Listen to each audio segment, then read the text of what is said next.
Sir Henry Marquis continued to read. He made no comment, his voice clear and even.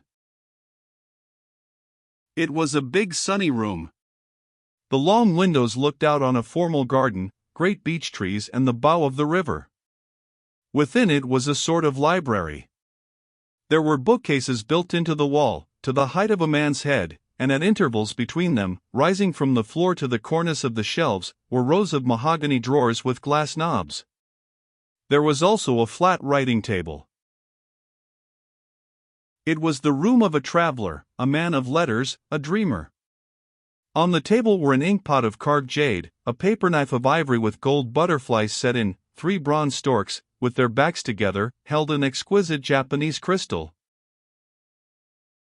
The room was in disorder, the drawers pulled out and the contents ransacked. My father stood leaning against the casement of the window, looking out. The lawyer, Mr. Lewis, sat in a chair beside the table, his eyes on the violated room. "Pendleton," he said, "I don't like this Englishman Gosford." The words seemed to arouse my father out of the depths of some reflection, and he turned to the lawyer, Mr. Lewis. "Gosford," he echoed. "He is behind this business," Pendleton, the lawyer, Mr. Lewis, went on. "Mark my word. He comes here when Marshall is dying, he forces his way to the man's bed, he puts the servants out, he locks the door. Now, what business had this Englishman with Marshall on his deathbed? What business of a secrecy so close that Marshall's son is barred out by a locked door?" He paused and twisted the seal ring on his finger. "When you and I came to visit the sick man, Gosford was always here, as though he kept a watch upon us, and when we left, he went always to this room to write his letters, as he said.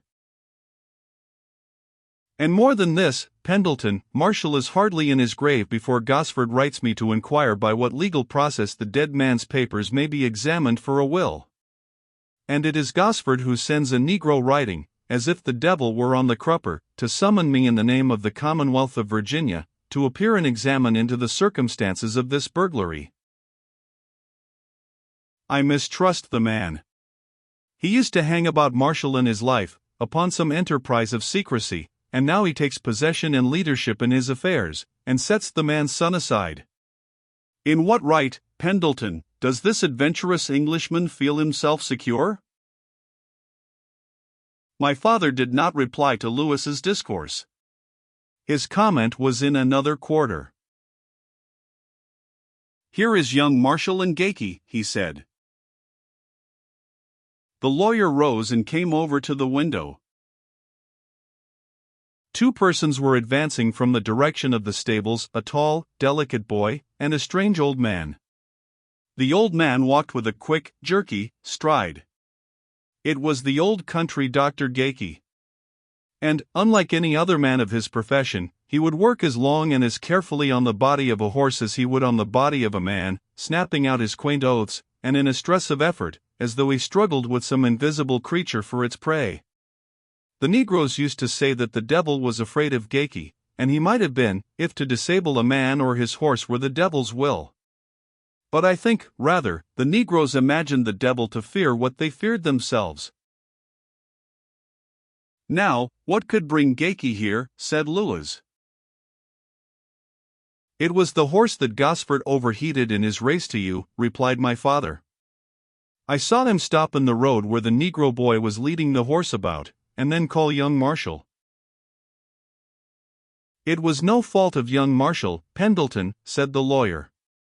"But, also, he is no match for Gosford. He is a dilettante. He paints little pictures after the fashion he learned in Paris, and he has no force or vigor in him. His father was a dreamer, a wanderer, one who loved the world and its frivolities, and the son takes that temperament, softened by his mother. He ought to have a guardian." "He has one," replied my father. "A guardian," repeated Lewis. "What court has appointed a guardian for a young Marshall?" "A court," replied my father, "that does not sit under the authority of Virginia. The helpless, Lewis, in their youth and inexperience, are not wholly given over to the spoiler. The boy they talked about was very young, under 20, one would say. He was blue-eyed and fair-haired, with thin, delicate features, which showed good blood long inbred to the loss of vigor. He had the fine, open, generous face of one who takes the world as in a fairy story. But now there was care and anxiety in it, and a furtive shadow, as though the lad's dream of life had got some rude awakening. At this moment the door behind my father and Lewis was thrown violently open, and a man entered. He was a person with the manner of a barrister, precise and dapper. He had a long, pink face, pale eyes, and a close-cropped beard that brought out the hard lines of his mouth. He bustled to the table, put down a sort of portfolio that held an inkpot, a writing pad and pens, and drew up a chair like one about to take the minutes of a meeting. And all the while he apologized for his delay. He had important letters to get off in the post, and to make sure, had carried them to the tavern himself. "And now, sirs, let us get about this business," he finished, like one who calls his assistants to a labor. My father turned about and looked at the man. "Is your name Gosford?" he said in his cold, level voice. "It is, sir," replied the Englishman, "Anthony Gosford." "Well, Mr. Anthony Gosford," replied my father, "kindly close the door that you have opened." Lewis plucked out his snuff-box and trumpeted in his many-colored handkerchief to hide his laughter. The Englishman, thrown off his patronizing manner, hesitated, closed the door as he was bidden, and could not regain his fine air. "Now, Mr. Gosford," my father went on, "why was this room violated as we see it?" "It was searched for Peyton Marshall's will, sir," replied the man. "How did you know that Marshall had a will?" said my father. "I saw him write it," returned the Englishman, "here in this very room, on the 18th day of October, 1854. "That was 2 years ago," said my father. "Was the will here at Marshall's death?" "It was. He told me on his deathbed." "And it is gone now?" "It is," replied the Englishman. "And now, Mr. Gosford," said my father, "how do you know this will is gone unless you also know precisely where it was?" "I do know precisely where it was, sir," returned the man. "It was in the row of drawers on the right of the window where you stand, the second drawer from the top. Mr. Marshall put it there when he wrote it, and he told me on his deathbed that it remained there. You can see, sir, that the drawer has been rifled." My father looked casually at the row of mahogany drawers rising along the end of the bookcase. The second one and the one above were open, the others below were closed. "Mr. Gosford," he said, "you would have some interest in this will, to know about it so precisely." "And so I have," replied the man. "It left me a sum of money." "A large sum?" "A very large sum, sir." "Mr. Anthony Gosford," said my father, "for what purpose did Peyton Marshall bequeath you a large sum of money? You are no kin, nor was he in your debt." The Englishman sat down and put his fingers together with a judicial air. "Sir," he began, "I am not advised that the purpose of a bequest is relevant, when the bequest is direct and unencumbered by the testator with any indicatory words of trust or uses. This will bequeaths me a sum of money. I am not required by any provision of the law to show the reasons moving the testator. Doubtless, Mr. Peyton Marshall had reasons which he deemed excellent for this course, but they are, sir, entombed in the grave with him." My father looked steadily at the man, but he did not seem to consider his explanation, nor to go any further on that line. "Is there another who would know about this will?" he said. "This effeminate son would know," replied Gosford, a sneer in the epithet, but no other. Marshall wrote the testament in his own hand, without witnesses, as he had the legal right to do under the laws of Virginia. The lawyer, he added, Mr. Lewis, will confirm me in the legality of that. It is the law, said Lewis. One may draw up a holograph will if he likes, in his own hand, and it is valid without a witness in this state, although the law does not so run in every commonwealth. And now, sir, continued the Englishman, turning to my father, we will inquire into the theft of this testament. But my father did not appear to notice Mr. Gosford. He seemed perplexed and in some concern. Lewis, he said, what is your definition of a crime? It is a violation of the law, replied the lawyer. I do not accept your definition, said my father. It is, rather, I think, a violation of justice, a violation of something behind the law that makes an act a crime. I think, he went on, that God must take a broader view than Mr. Blackstone and Lord Coke. I have seen a murder in the law that was, in fact, only a kind of awful accident, and I have seen your catalogue of crimes gone about by feeble men with no intent except an adjustment of their rights. Their crimes, Lewis, were merely errors of their impractical judgment. Then he seemed to remember that the Englishman was present. And now, Mr. Gosford, he said, will you kindly ask young Marshall to come in here? The man would have refused, with some rejoinder, but my father was looking at him, and he could not find the courage to resist my father's will. He got up and went out, and presently returned followed by the lad in Gaki. The old country doctor sat down by the door, his leather case of bottles by the chair, his cloak still fastened under his chin. Gosford went back to the table and sat down with his writing materials to keep notes. The boy stood. My father looked a long time at the lad. His face was grave, but when he spoke, his voice was gentle. My boy, he said, I have had a good deal of experience in the examination of the devil's work. He paused and indicated the violated room. It is often excellently done. His disciples are extremely clever. One's ingenuity is often taxed to trace out the evil design in it, and to stamp it as a false piece set into the natural sequence of events. He paused again, and his big shoulders blotted out the window.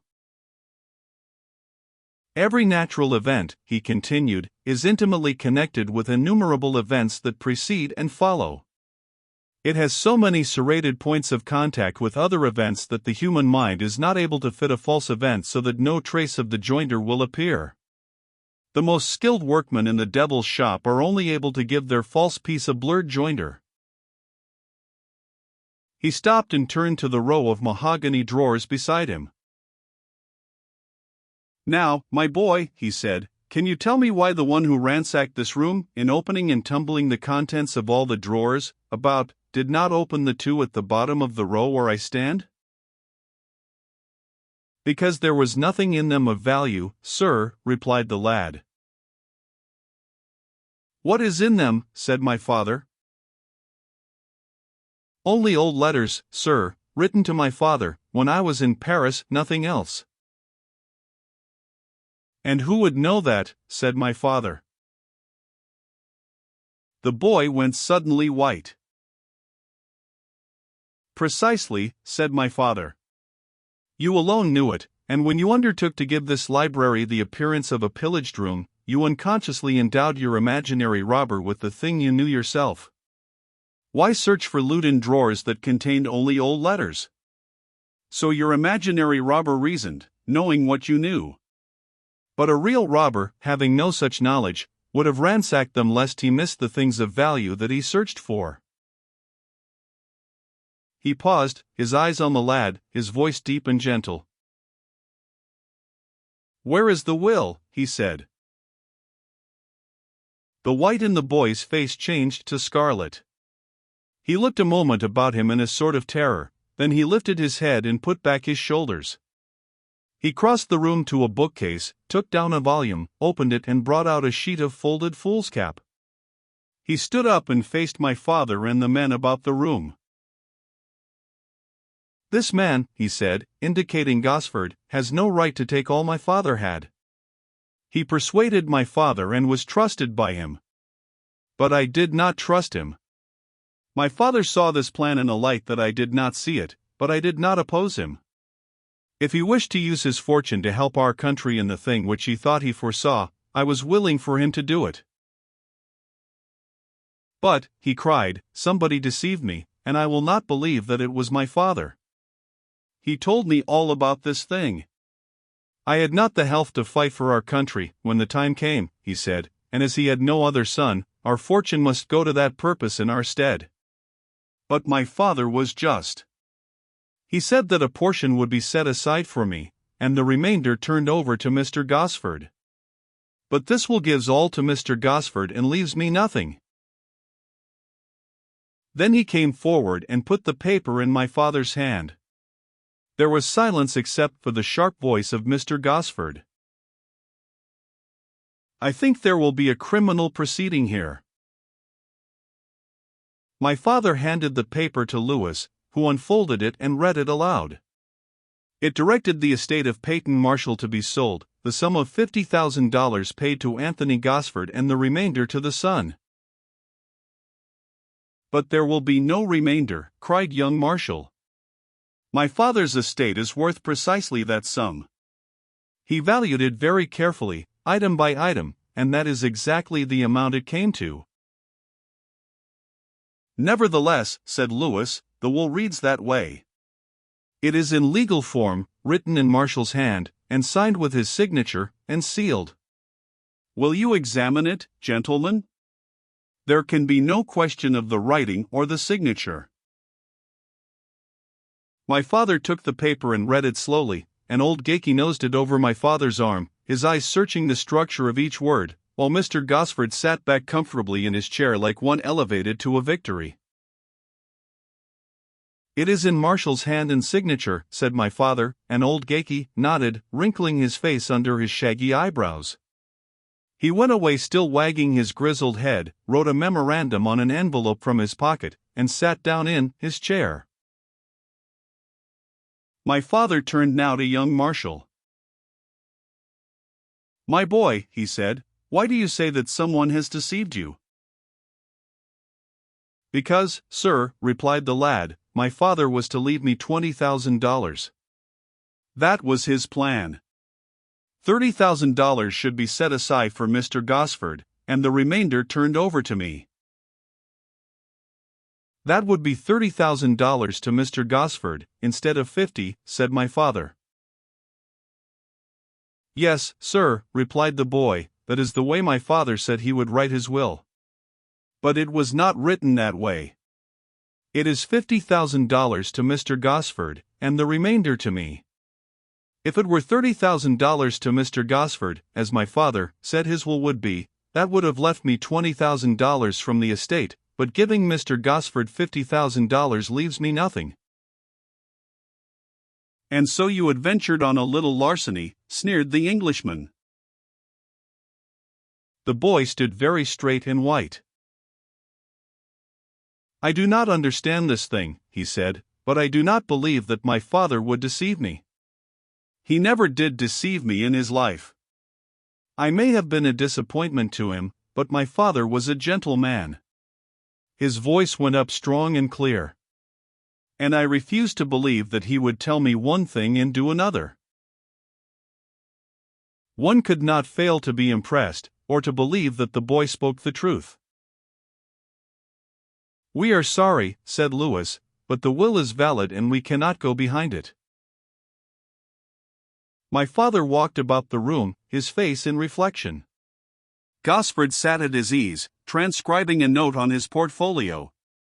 Old Gakey had gone back to his chair and to his little case of bottles. He got them up on his knees, as though he would be diverted by fingering the tools of his profession. Lewis was in plain distress, for he held the law and its disposition to be inviolable. The boy stood with a fine defiance, ennobled by the trust in his father's honor. One could not take his stratagem for a criminal act. He was only a child, for all his 20 years of life. And yet Lewis saw the elements of crime, and he knew that Gosford was writing down the evidence. It was my father who broke the silence. "Gosford," he said, "what scheme were you and Marshall about?" "You may wonder, sir," replied the Englishman, continuing to write at his notes. "I shall not tell you." "But I will tell you," said the boy. "My father thought that the states in this republic could not hold together very much longer. He believed that the country would divide, and the South set up a separate government. He hoped this might come about without a war. He was in horror of a war. He had traveled, he had seen nations and read their history, and he knew what civil wars were. I have heard him say that men did not realize what they were talking when they urged war." He paused and looked at Gosford. "My father was convinced that the South would finally set up an independent government, but he hoped a war might not follow. He believed that if this new government were immediately recognized by Great Britain, the North would accept the inevitable and there would be no bloodshed. My father went to England with this scheme. He met Mr. Gosford somewhere on the ship, I think. And Mr. Gosford succeeded in convincing my father that if he had a sum of money he could win over certain powerful persons in the English government, and so pave the way to an immediate recognition of the Southern Republic by Great Britain. He followed my father home and hung about him, and so finally got his will. My father was careful, he wrote nothing, Mr. Gosford wrote nothing, there is no evidence of this plan, but my father told me, and it is true." My father stopped by the table and lifted his great shoulders. "And so," he said, "Peyton Marshall imagined a plan like that, and left its execution to a Mr. Gosford." The Englishman put down his pen and addressed my father. "I would advise you, sir, to require a little proof for your conclusions. This is a very pretty story, but it is prefaced by an admission of no evidence, and it comes as a special pleading for a criminal act. Now, sir, if I chose, if the bequest required it, I could give a further explanation, with more substance, of moneys borrowed by the decedent in his travels and to be returned to me. But the will, sir, stands for itself, as Mr. Lewis will assure you." Young Marshall looked anxiously at the lawyer. "Is that the law, sir?" "It is the law of Virginia," said Lewis, "that a will by a competent testator, drawn in form, requires no collateral explanation to support it." My father seemed brought up in a cul-de-sac. His face was tense and disturbed. He stood by the table, and now, as by accident, he put out his hand and took up the Japanese crystal supported by the necks of the 3 bronze storks. He appeared unconscious of the act, for he was in deep reflection.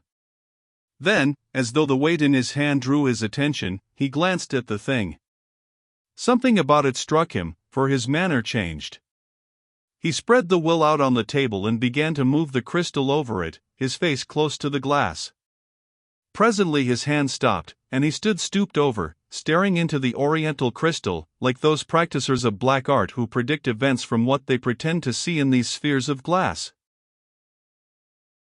Mr. Gosford, sitting at his ease, in victory, regarded my father with a supercilious, ironical smile. "Sir," he said, "are you, by chance, a fortune-teller?"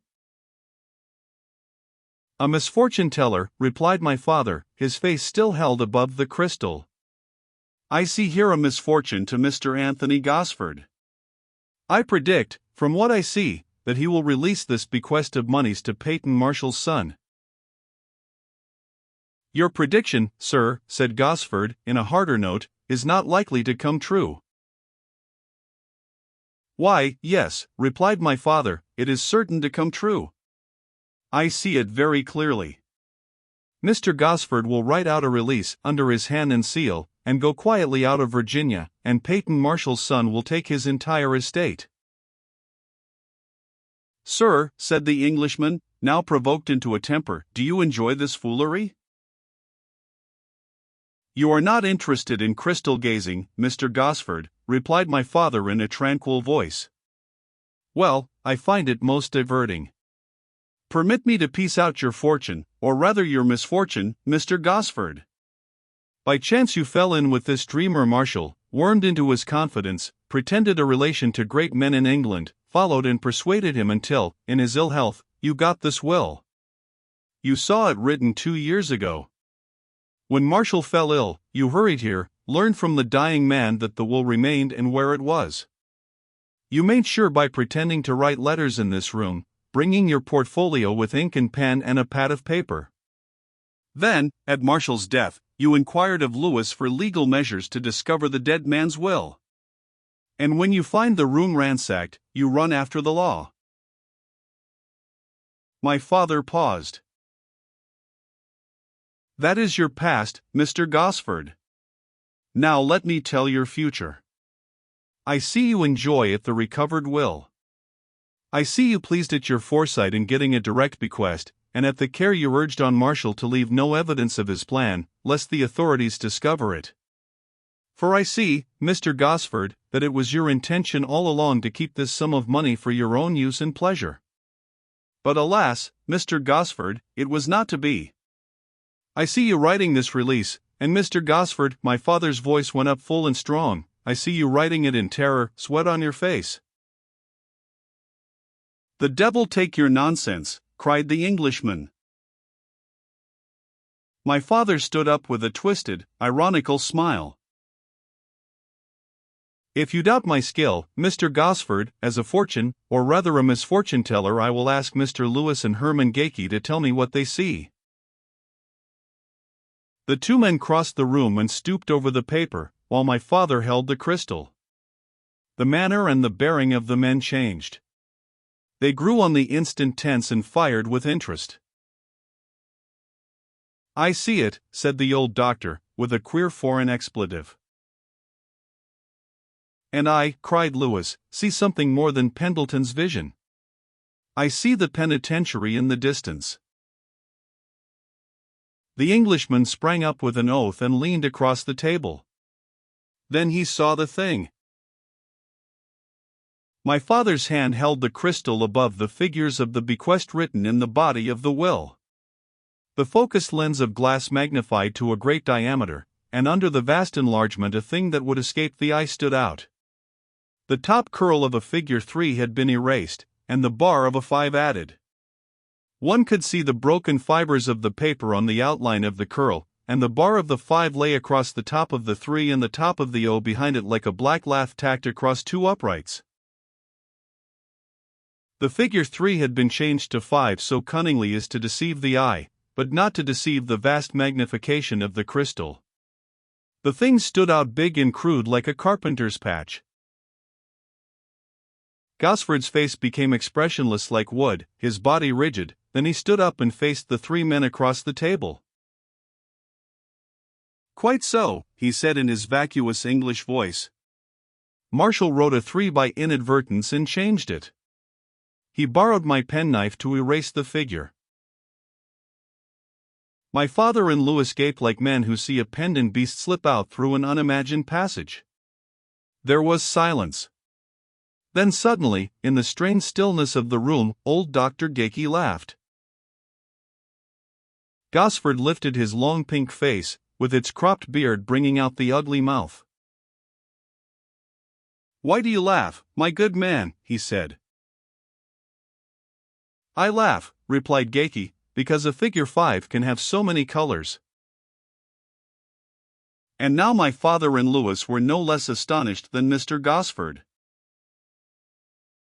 "Colors," they said, for the changed figure in the will was black. "Why, yes," replied the old man, "it is very pretty." He reached across the table and drew over Mr. Gosford's memorandum beside the will. "You are progressive, sir," he went on. "You write in iron nutgull ink, just made, commercially, in this year of '56 by Mr. Stevens. But we write here as Marshall wrote in '54, with logwood." He turned and fumbled in his little case of bottles. I carry a bit of acid for my people's indigestions. It has other uses. He whipped out the stopper of his vial and dabbed Gosford's notes and Marshall's signature. See, he cried. Your writing is blue, Mr. Gosford, and Marshall's red. With an oath the trapped man struck at Geiky's hand. The vial fell and cracked on the table. The hydrochloric acid spread out over Marshall's will. And under the chemical reagent the figure in the bequest of $50,000 changed beautifully, the bar of the 5 turned blue, and the remainder of it a deep purple red like the body of the will. Geiky, cried my father, you have trapped a rogue. And I have lost a measure of good acid, replied the old man. And he began to gather up the bits of his broken bottle from the table.